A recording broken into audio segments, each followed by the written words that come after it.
raise your hand. We'll get a microphone to you. Nathan, go ahead. Sorry, guys. Jack, when did you find out you were going to have a bigger than expected role maybe tonight, and just what was sort of your mindset, your process of getting ready for that? It was kind of this morning when we had walkthrough. They kind of told me I started running plays with the main group, and just next guy up mentality. I mean, I have to be ready to go no matter what for the game, so just to start the game instead of coming off the bench. Go ahead, Kyle. Hey, Fletch, 30 points, pretty good game. Excited for you. What was it like for you being on the court, knowing the families there, watching you, and knowing that this is a great game and you want to do this for the season? Yeah, I mean any game's a good game, so when we can come out and have a good one to start off the season is pretty special. It's like another game my brother got to come to, so that was cool to see. But just another game where we wanted to start off the season with. Sam. Fletcher, can you kind of explain being in that zone where you just know, get me the ball, I'm feeling it, and then also, do you kind of feel it, I guess, as a senior, you've got to be more aggressive taking your shot this year than maybe in past seasons?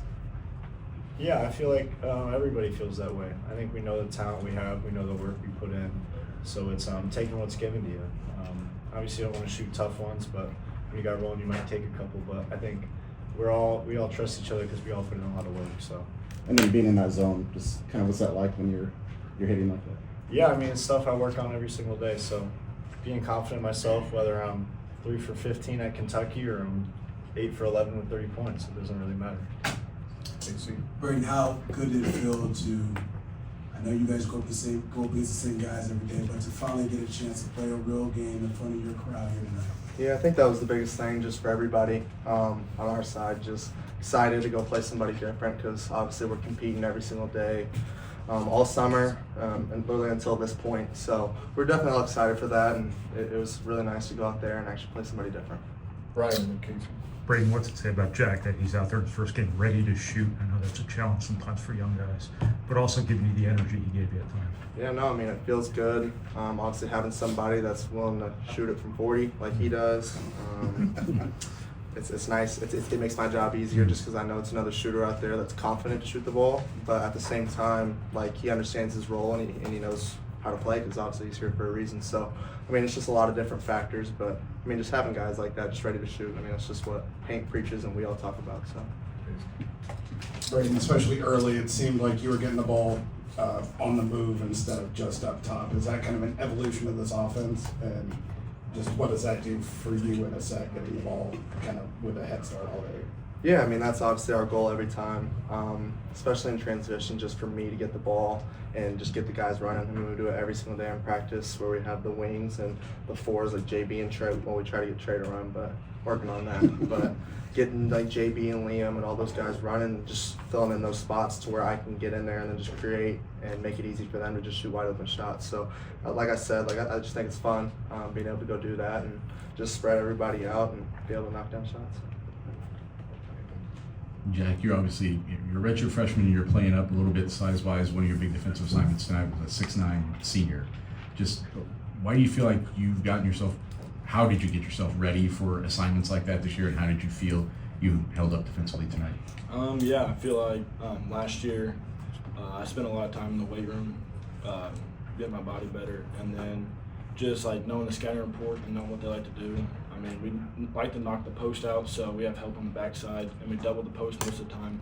So I feel like I just have to do my job, and it's pretty easy. Fletcher, what's the dimension that Jack gives you guys at the four? Yeah, it's another shooter, another ball handler, and he's athletic. So he can have guards 1 through 4 that can all dribble, pass, and shoot. It's very hard to guard, especially when you got size, whether it's Oscar or Daniel Dunmore. Is there anything else? Oh, right in front. Casey and then Sam. Fletcher, it's your first 30-point game. You've gotten close quite a few times. Is that something you pay attention to, a personal goal at all, just to kind of knock it off? No. Braden, you've played with Fletcher for a long time. When you see him in that kind of a zone, is there an extra sense of like finding him on the floor and knowing you've got to get him in a, to a spot and get him shots? I mean, I don't think it's like a specific game just because he's hitting shots. I always try to do that because as a smart basketball player, you find your best shooters. So, I mean, when you have the best shooter in the country on your team, I think it's pretty self-explanatory to go find him wherever he's at, whether he's hitting shots or whether he's not. That's my job. So it's just game by game. It doesn't matter what it is. That's what I try to do. So. Anything else? Nope. Nathan? Yeah. Last one. Just your impressions of not having Trey in there tonight, maybe especially early in the game. Did it take a while to adapt to that and get things in the flow you guys want? Yeah, it took a minute to get going, but I mean, like we just talked about, like we split up teams all the time all summer, and we've played without him. So I mean, it is what it is, and obviously we were a little slow off the start, but I mean, we got to figure that out and be able to win, whether he's in, whether he's not. So. Thank you, guys. Thank you guys.